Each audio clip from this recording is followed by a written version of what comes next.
வணக்கம். அம்மா இருந்ததால் தான் நான் ஜெயிச்சேன்.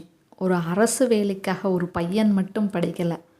அவங்களோட அம்மாவும் தினமும் போராடினாங்க. என் பெயர் கார்த்திக். ஒரு சாதாரண மிடில் கிளாஸ் ஃபேமிலியில் பிறந்தனா. அப்பா டெய்லி வேலை பார்க்குறவாங்க. அம்மா வீட்டு வேலைக்கு போவாங்க. எனக்கு ஒரு கனவு இருந்துச்சு. டிஎன்பிஎஸ்சி எக்ஸாமில் பாஸ் பண்ணி அம்மாவை சந்தோஷப்படுத்தணுங்கிறது தான் அந்த கனவு. அது அவ்வளவு ஈஸி இல்லைன்னு எனக்கும் தெரியும். இருந்தாலும் அம்மாவுக்காக நான் ஆசைப்படுற கனவு அது. First attempt failure.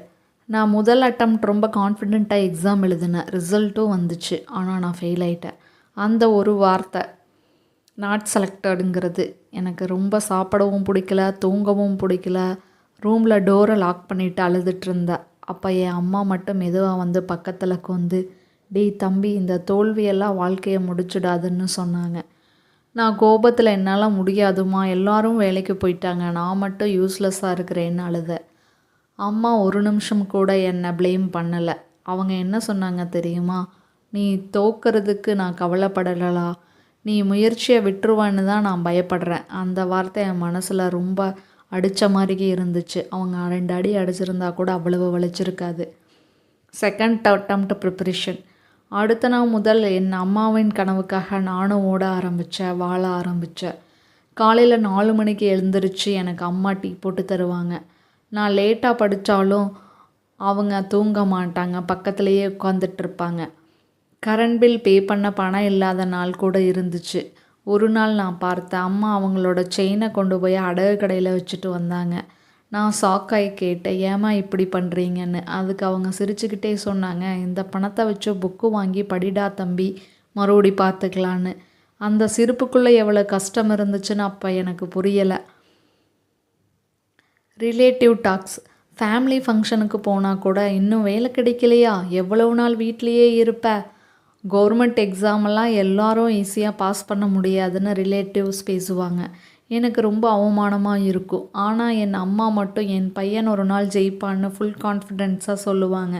அந்த நம்பிக்கை தான் என்னை உயிரோடு வச்சுருந்துச்சு. Hardest nights. எக்ஸாமுக்கு 1 மாதம் இருக்கும்போது எனக்கு சிவியர் ஃபீவர் வந்துருச்சு. நான் படிக்க முடியாமல் பெட்லேயே படுத்திருந்தேன். அந்தன்னைக்கு நைட்டு கூட என் அம்மா வந்து பக்கத்தில் உட்காந்து என் தலையை நீவி விட்டுட்டு, நீ மட்டும் உடஞ்சிடாதடா, இந்த வீட்டோட ஃப்யூச்சர் உன் கையில் தான் இருக்குன்னு அழுதாங்க. அந்த நாள் தான் நான் ஃபர்ஸ்ட் டைம் பார்த்தேன் என் அம்மா எனக்காக பயந்து அழுகிறத. அந்த நிமிஷம் நான் முடிவு எடுத்தேன், எதுனாலும் சரி இந்த தடவை நம்ம பாஸ் மட்டும் ஆயிடணும்னு முடிவெடுத்தேன்.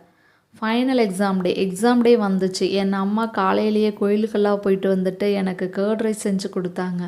ஹால் டிக்கெட் கொடுக்கும்போது அவங்க கை நடுங்குச்சு. பயப்படாதடா, நீ கண்டிப்பாக ஜெயிச்சிருவேன்னு சொன்னாங்க.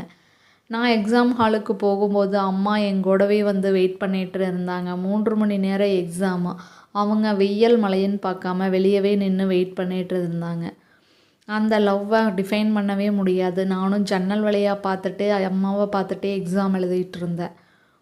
ரிசல்ட் வந்த நாள் என் கைகள் நடுங்குது. வெப்சைட் ஓப்பன் பண்ண, ரெஜிஸ்ட்ரேஷன் நம்பர் என்ட்ரு பண்ணுறேன். 1 செகண்ட் லோடிங். அதுக்கப்புறம் ஸ்க்ரீனில் வந்துச்சு செலக்டடுன்னு.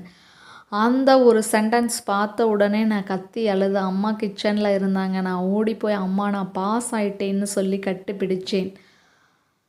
அம்மா 2 செகண்ட் எதுவும் பேசலை. அப்புறம் என் முகத்தை டச் பண்ணிவிட்டு, எனக்கு தெரியும்டா தம்பி, நீ ஜெயிப்பன்னு அப்படின்னு அழுதாங்க.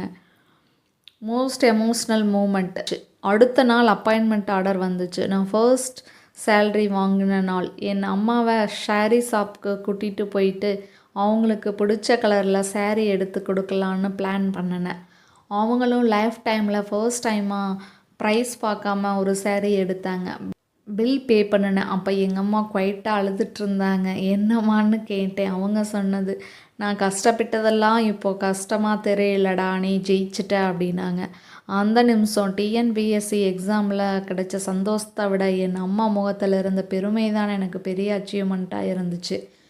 ஒரு பையன் கவர்மெண்ட் ஆஃபீஸர் ஆகிறதுக்கு அவங்களோட ஹார்ட் ஒர்க் மட்டும் முக்கியம் இல்லை, அவங்க ஹார்ட் ஒர்க் மட்டும் காரணமும் இல்லை. அவனை நம்பி தான் கஷ்டத்தை மறைச்சு அவனுக்காக வாழும் அவங்க அம்மா தான் காரணம். அம்மா இருந்தால் தோல்வி கூட நம்ம ஜெயிக்க வைக்கும். இந்த ஸ்டோரி உங்களுக்கு பிடிச்சிருக்குன்னு நினைக்கிறேன்.